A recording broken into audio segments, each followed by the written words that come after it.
சிலை வணங்கும் சமூகத்தில் பிறந்தவர் நபி இப்ராஹிம் அலைஹி வஸல்லம் அவர்கள். இப்ராஹிம் நபியின் தந்தை ஆசார், அவரும் ஒரு சிலை வணங்கி சிலைகளை செய்து விற்பவர். இப்ராஹிம் நபிக்கு சிறு வயதிலேயே சிலைகளின் பெயர்களையும் சிலைகளை வடிவமைக்கும் முறைகளையும் கற்றுக் கொடுத்தார். ஆனாலும் இப்ராஹிம் நபி சிறு வயதிலேயே சிந்தனைகளை செலுத்தினார். மனிதன் வடிவமைக்கக்கூடிய இந்த சிலைகள் எப்படி இறைவனாக இருக்க முடியும்? இதை அழைத்தால் அது பதிலளிப்பதில்லையே, இதற்கு உணவு கொடுத்தால் அது சாப்பிடுவதில்லையே. இது போன்ற கேள்விகள் இப்ராஹிம் நபியின் சிந்தனைக்கு வந்து கொண்டே இருந்தது. ஒரு நாள் இது குறித்து தந்தையிடம் கேட்டார். தந்தையே, நீங்கள் உருவாக்கும் சிலையை கடவுள் என்று சொல்கிறீர்கள். அப்படியானால் நீங்கள் தான் கடவுளை படைக்கிறீர்கள். இந்த சிலைகளால் பேசவும் முடியாது, நாம் பேசினால் கேட்கவும் முடியாது. பிறகு எப்படி இதனை கடவுளாக வணங்குவது? இதை பற்றி நீங்கள் சிந்தித்து பார்க்க மாட்டீர்களா என்று கேட்டார். அதற்கு எமது முன்னோர்கள் செய்தார்கள், அதையே நாமும் செய்கிறோம் என்றார் தந்தை. பிறகு அவரின் சமூகத்தாரிடம் கேட்டார்கள். அவர்களும் அதே பதிலை தான் சொன்னார்கள். எமது முன்னோர்கள் வணங்கினார்கள், வழிபட்டார்கள், அதையே நாமும் செய்கிறோம் என்றார்கள். கடவுள் பற்றிய தேடல் அதிகரிக்க அந்த காலத்து மக்கள் எதையெல்லாம் கடவுளாக வணங்கி வந்தார்களோ அவை அனைத்தை பற்றியும் அறிந்து கொள்ள விரும்பினார்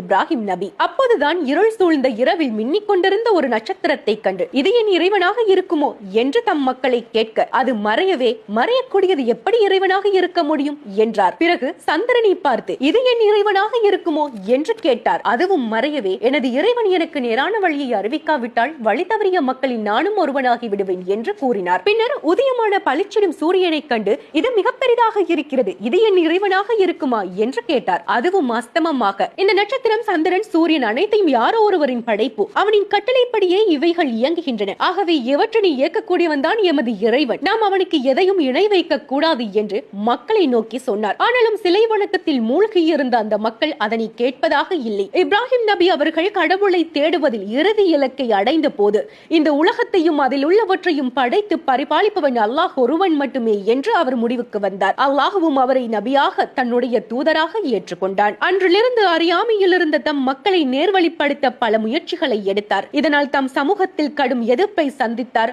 ஆனாலும் சோர்ந்து விடவில்லை. ஒருமுறை அந்த ஊரில் திருவிழா வந்தது. ஊருக்கு வெளியே இருக்கும் கடவுளை வணங்க அனைவரும் அங்கே சென்றார்கள். அப்போது இப்ராஹிம் நபி ஊரில் உள்ள அங்கே இருக்கக்கூடிய பெரிய சிலை ஒன்றை மட்டும் விட்டுவிட்டு மற்ற அனைத்து சிலைகளையும் உடைத்து நொறுக்கினார். பிறகு அந்த பெரிய சிலையின் கையில் கோடரியை மாட்டி வைத்துவிட்டு அங்கிருந்து சென்று விட்டார். ஊர் திரும்பிய மக்கள் தமது சிலைகள் உடைக்கப்பட்டிருப்பதை கண்டு ஆத்திரம் அடைந்தார்கள். ஊருக்கு ஆபத்து வரும் என்று பயந்தார்கள். யார் இந்த வேலையை செய்திருப்பார்கள் என்ற போது இப்ராஹிம் தான் இதனை செய்திருப்பார் என்று அவர் மேல் சந்தேகம் கொண்டு அவரை அழைத்து வந்து, நீதான் இந்த வேலையை செய்தாயா என்று கேட்டார்கள். அதற்கு அவர், நான் இதை செய்யவில்லை, அதோ பாருங்கள், அந்த பெரிய சிலையின் கையில் தான் கோடரி இருக்கின்றது, அதனிடம் வேணுமானால் கேட்டு பாருங்களேன், யார் உடைத்தார் என்று அது சொல்லும் என்றார். உடனே அந்த மக்கள், சிலைகள் எப்படி பேசும் என்றார்கள். இந்த சந்தர்ப்பத்தினை தான் எதிர்பார்த்து இருந்தார் இப்ராஹிம் நபி. இதனால் எந்த பயனும் இல்லாத, உங்களுக்கு எந்த தீமையும் செய்ய முடியாத, பேச முடியாத, தன்னை பாதுகாத்துக் கொள்ள முடியாத இந்த சிலையை ஏன் வணங்குகிறீர்கள்? சிந்தித்து பார்க்க மாட்டீர்களா? நம்மை படைத்த அல்லாஹ்வை வணங்குங்கள் என்றார். ஆனாலும் மக்கள் அதை ஏற்றுக்கொள்ள தயாராக இல்லை. கோபத்தின் உச்சத்திற்கே போனார்கள். இவர் தம் கடவுளை குறை கூறி கடவுளுக்கு தீமை செய்கிறார், இவரை தீயிலிட்டு எரிக்க வேண்டும் என முடிவு செய்தார்கள். இப்ராஹிம் நபியும் அதனை துணிச்சலாக ஏற்றார்கள். அவர்களின் முடிவுப்படி இப்ராஹிம் நபியை நெருப்பில் எறிய தயாரானார்கள். அப்போது வந்த ஜிப்ரில் அலைஹி வஸல்லம் அவர்கள், இப்ராஹிமே, உங்களுக்கு உதவி வேண்டுமா